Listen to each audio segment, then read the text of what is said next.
नमस्कार। विधानसभा का दंगल देख रहे हैं आप। मैं हूं आपके साथ पूजा मोहन पांडे। विधानसभा का दंगल बदस्तूर जारी है। आज पहले चरण का चुनाव है और मतदान लगातार कर रहे हैं तमाम वोटर्स। ऐसे में जनता टीवी की भी आपसे अपील कि घरों से निकलिए, वोट कास्ट कीजिए। वो ये बेहद कम समय बचा हुआ है, 2 घंटे का समय बचा है, लेकिन ये 2 घंटे आपके प्रदेश की तस्वीर बदल सकते हैं अगर आपने अपनी उंगली पर स्याही लगवा ली तो। चलिए फटाफट अंदाज में आपको पहले बता देते हैं कि क्या परसेंटेज हुआ है अभी 11 जिलों की 58 सीटों को लेकर के। 58 सीटों पर 3 बजे तक जो मतदान प्रतिशत निकल करके सामने आ रहे हैं। मथुरा में 41.91% मतदान हुआ है, तो आगरा में अब तक 47.20% मतदान हुआ है। बुलंदशहर की अगर बात की जाए तो बुलंदशहर में 50.81% मतदान, नोएडा में 47.25% मतदान, गाजियाबाद में अब तक 44.9% मतदान, हापुड़ में अब तक 52% मतदान दर्ज हुआ है, मेरठ में 48.21% मतदान, मुजफ्फरनगर में 52.17% मतदान, शामली में 35%, बागपत में अब तक 50.61% मतदान हुआ है।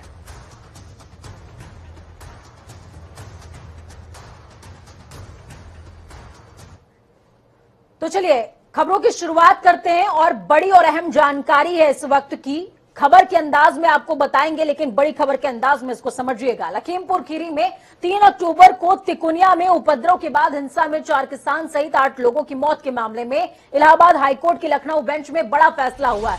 हाईकोर्ट ने इस केस के मुख्य आरोपित केंद्रीय गृह राज्य मंत्री अजय मिश्रा उर्फ टेनी के बेटे अजय मिश्रा उर्फ मोनू को जमानत दे दी है। लखीमपुर खीरी के तिकोनिया हिंसाकांड में आरोपित आशीष मिश्रा करीबन 4 महीने से लखीमपुर खीरी जेल में अपने साथियों के साथ बंद था।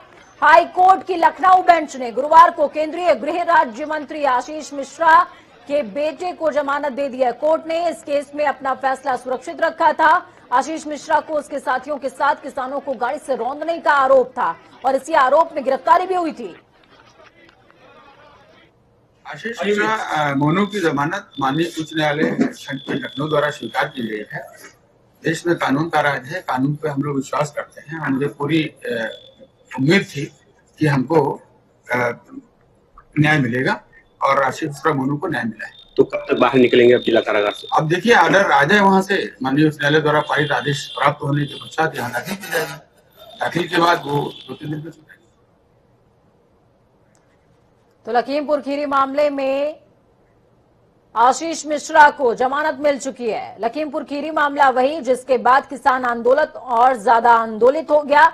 लखीमपुर खीरी वही मामला जिसमें राकेश टिकैत को सीधे एंट्री मिली गाजीपुर बॉर्डर से लखीमपुर खीरी पहुंचने की। समझौता उन्होंने कराया सरकार और किसानों के बीच में, किसान परिवारों के बीच में।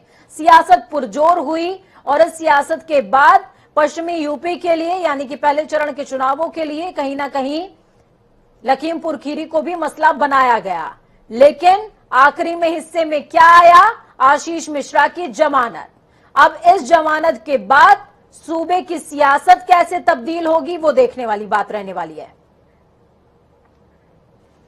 चलिए हमारे साथ में तौकीर किदवई ग्राउंड जीरो से जुड़ चुके हैं। तौकीर, दोपहर के वक्त इस तरीके की खबर सामने आ जाना कि आशीष मिश्रा को जमानत मिल गई है लखनऊ बेंच से, ये अपने आप में भौचक्का कर देने वाला है।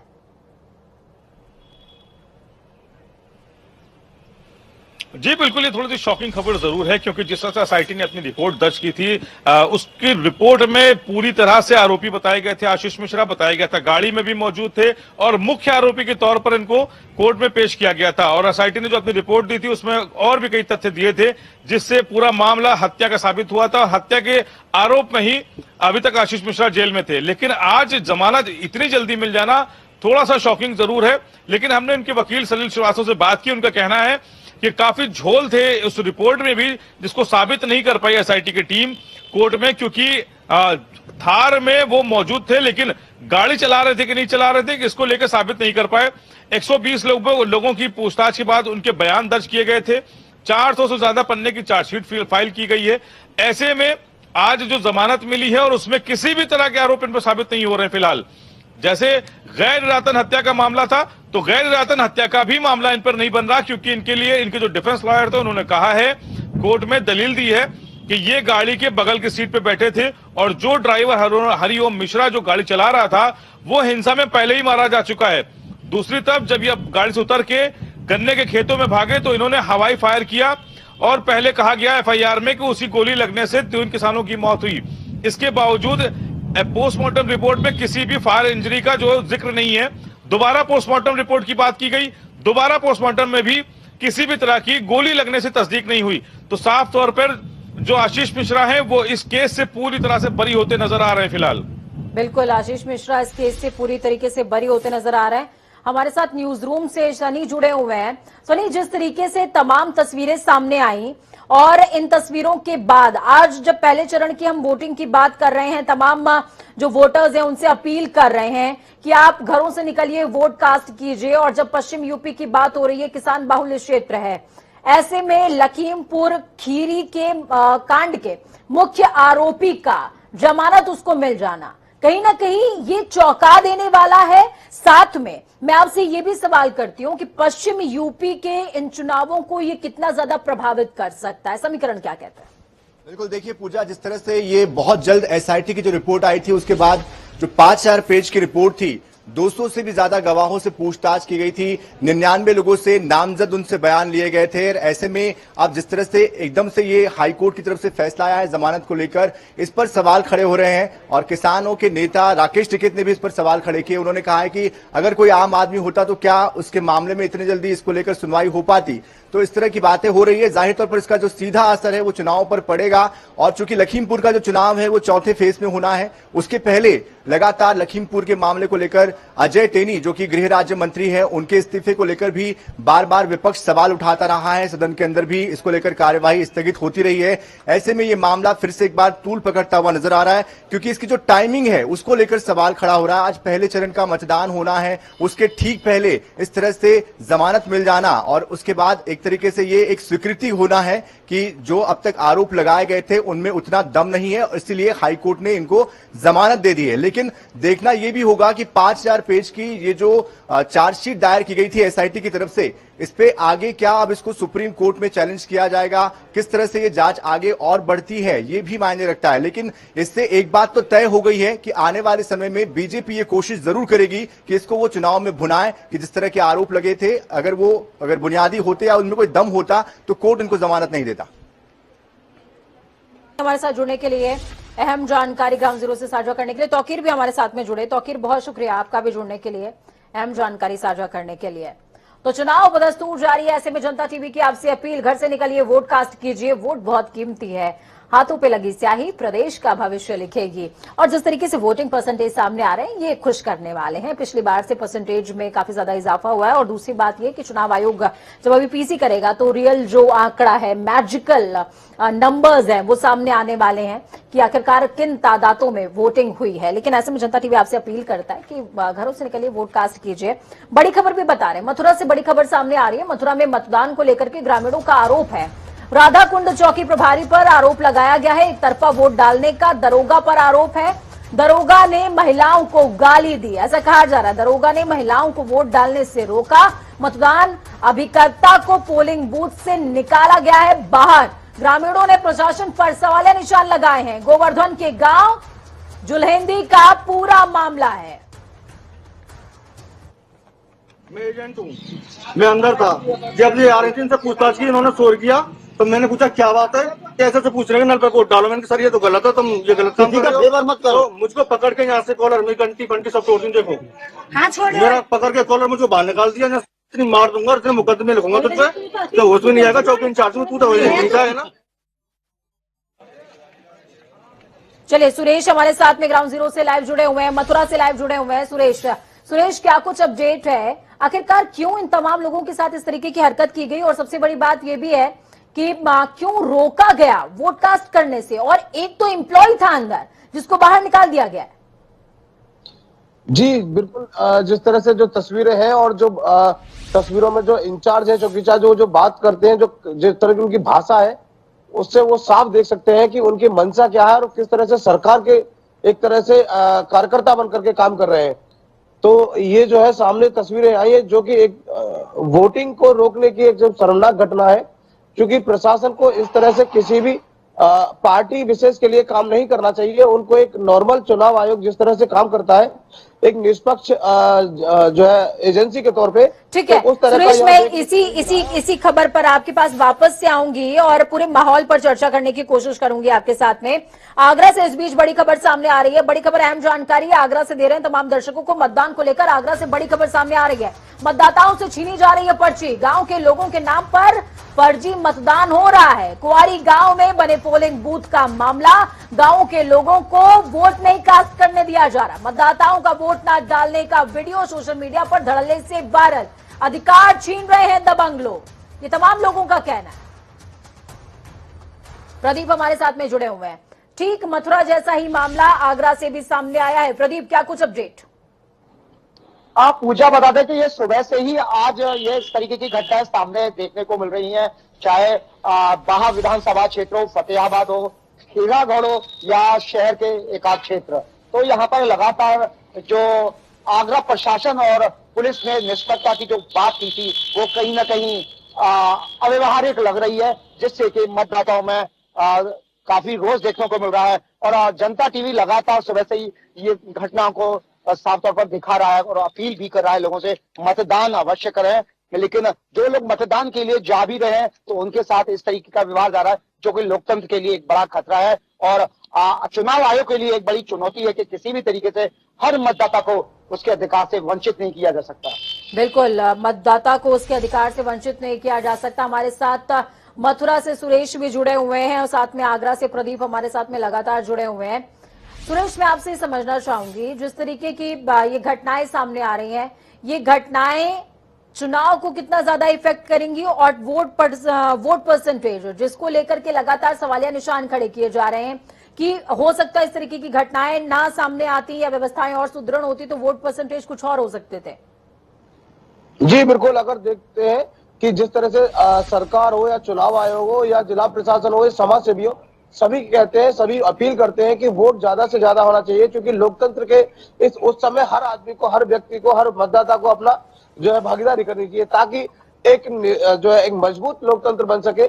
वोट से ही मजबूत लोकतंत्र बनता है। लेकिन इस तरह की जो घटना आती है, ये मथुरा के गोवर्धन क्षेत्र की है, जो राधा कुंड क्षेत्र पड़ता है, वहां के ये चौकी इंचार्ज है जो कि मतदाताओं को वोट डालने से रोक रहे हैं।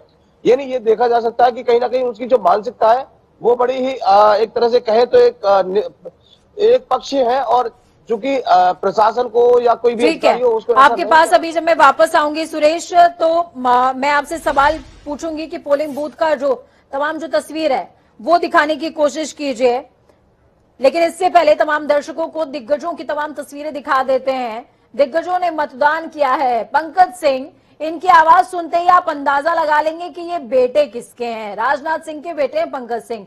प्रदीप जो है उन्होंने भी वोट कास्ट किया है अपना, अनिल शर्मा ने भी अपना वोट कास्ट किया है, मृगांका सिंह ने वोट कास्ट किया है, सुरेश खन्ना ने वोट कास्ट किया है, संदीप सिंह ने वोट कास्ट किया है अपना, और ठीक इसी तरीके से श्रीकांत शर्मा, बेबी रानी मौर्य, अतुल गर्ग, संगीत सोम, अहमद हमी, तमाम लोगों ने अपना वोट कास्ट किया है। जनता टीवी आपसे भी अपील कर रहा है, घरों से निकलिए, वोट तो कास्ट कीजिए। आज नहीं तो 5 साल बाद होगा, लेकिन सुविधाओं का सवाल कैसे होगा? सुविधाओं के लिए सवाल पूछना है तो वोट कास्ट करना ही होगा। आगरा से हमारे साथ में प्रदीप जुड़े हुए हैं। मथुरा का रुख मैं वापस से करूंगी, लेकिन सुरेश आप तमाम तस्वीरों के साथ तैयार रहें तब तक। आगरा से हमारे साथ प्रदीप जुड़े हुए हैं। प्रदीप, क्या कुछ अपडेट है ग्राउंड जीरो से? क्योंकि अब जिस समय पे हम चल रहे हैं 4:30 बज रहे हैं लगभग, और 4:30 बजे मतलब वोट एंडिंग की तरफ आगे बढ़ रहा है। 1.5 घंटे का समय बाकी रह गया है और पोलिंग बूथ पर किस तरीके का जो लबोलुबाव है वो देखने को मिल रहा है। हाँ, इस समय मैं ग्रामीण विधानसभा में हूँ। वो ग्रामीण विधानसभा वही विधानसभा है जहाँ से पूर्व राज्यपाल उत्तराखंड बेबी रानी मौर्य आती हैं। जो महेश जाटव है समाजवादी पार्टी से, वो चुनाव लड़े हैं, और बहुजन समाज पार्टी से किरण प्रभा हैं। और आप ये देख रहे हैं ये इस समय अब खाली भरा हुआ है। इस समय मतदान की ज्यादा स्थिति अच्छी नहीं है, बहुत कम लोग आ रहे हैं। लेकिन मैं दूसरी जगह भी गया हूँ, जनता टीवी कई जगह गई है ग्रामीण क्षेत्रों में, तो वहां पर मतदाताओं की संख्या काफी अच्छी देखने को मिल रही है। भीड़ भी है, कतारें लगी हैं, तो मतदान करने के लिए लोग उत्साहित हैं। और जो इस समय 3 बजे तक का जो आंकड़े हमारे पास है वो 47 क्रॉस चेक कर चुके हैं। और जो सुबह हमने हालात दिखाए थे, जनता टीवी सुबह 7 बजे से लगातार कवरेज कर रहा है, अपने दर्शकों को बता रहा है कि सुबह तक जो सुबह स्थिति थी, घना कोहरा था, लोग आ जा नहीं थे, बावजूद इसके जो क्रीमी लेयर है, मैंने पहली बार 25 साल के इतिहास में देखा कि क्रीमी लेयर कार से निकलकर, अपने घरों से निकलकर मतदान स्थल तक गई। ये वो क्रीमी लेयर है जो वीकेंड पर चली जाती है। अगर इस तरह का लोकतंत्र का पर्व होता है, चाहे विधानसभा हो, नगर निगम हो, लोकसभा हो या पंचायत चुनाव हो, ये लोग छुट्टी मनाने के लिए निकल जाते हैं। लेकिन मैंने पहली बार देखा कि लोग घरों से निकलकर 4 पहिया वाहन में लोग। प्रदीप, मैं आपको यहाँ पर रोकना चाहूंगी। इस बीच एक बड़ी और अहम जानकारी तमाम दर्शकों को दे देते हैं। मतदान को लेकर के जयंत चौधरी का बयान सामने आया है। जयंत चौधरी, मैं मथुरा का मतदाता हूं, जयंत चौधरी ने कहा है। अभी हम बिजनौर में हैं। जयंत चौधरी ने ये साफ तौर पर कहा है कि इस समय मैं बिजनौर में मौजूद हूं, मैं लेकिन मथुरा का मतदाता हूं। मेरी पत्नी ने सुबह मथुरा में मतदान किया है, मैं भी मतदान करने की कोशिश करूंगा, ये कहा है जयंत चौधरी ने। और इसी के साथ और क्या कुछ कह रहे हैं, सुनिए। मेरा वोट मथुरा में है, हम लोग यहाँ बिजनौर में है, क्योंकि सेकेंड राउंड और पहले राउंड के बीच में सिर्फ 2 ही दिन जो है चुनाव अभियान के हैं। चारू जो मेरी पत्नी है वो सुबह ही जाके मथुरा वोट डाल चुकी हैं।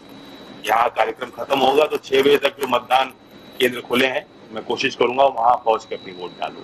और मैं सबको कहता हूं कि वोट जरूर डालें, मत अधिकार का प्रयोग करें और उत्तर प्रदेश में परिवर्तन लाने के लिए वोट दें। तो ये जयंत चौधरी हैं। जयंत चौधरी साफ तौर पर कह रहे हैं कि सूबे में अगर बदलाव लेकर के आना है तो वोट कास्ट करना है। लेकिन साहब ये भी बता रहे हैं कि वो मजबूर हैं, बिजनौर में हैं, कोशिश करेंगे मथुरा पहुंचने की, वोट कास्ट करने की। लेकिन सबसे बड़ी बात ये कि नेता, यानी कि जिसके पास नैतिक जिम्मेदारी का उदाहरण हो, साहब नैतिक जिम्मेदारी निभाने में थोड़ा सा पीछे हो गए हैं। तो जयंत चौधरी को सुन रहे थे आप। उन्होंने साफ तौर पर कहा कि उनकी पत्नी चारू ने वोट कास्ट कर लिया है, वो बिजनौर में है और कोशिश करेंगे कि 6 बजे तक पहुंचे और अपना वोट जरूर कास्ट करें। साथ में पूरे सूबे की जनता से भी उन्होंने अपील की है कि घरों से निकलिए, वोट कास्ट कीजिए। जनता टीवी भी आपसे ठीक यही बात कह रहा है कि घरों से निकलना है, वोट कास्ट करना है, उंगली पर स्याही लगवाना है। सोचिए, आप मेहंदी लगवाते होंगे, कोई टैटू करवाते होंगे, लेकिन ये जो निशान आज आप उंगली पे लगवाएंगे अपनी स्याही का, ये प्रदेश का भाग्य बनाएगा, आपके प्रदेश का, खूबसूरत प्रदेश का, ऐसा प्रदेश जिसको आप देखना चाहते हैं, जिसे आप अपनाना चाहते हैं। वक्त छोटे से ब्रेक का।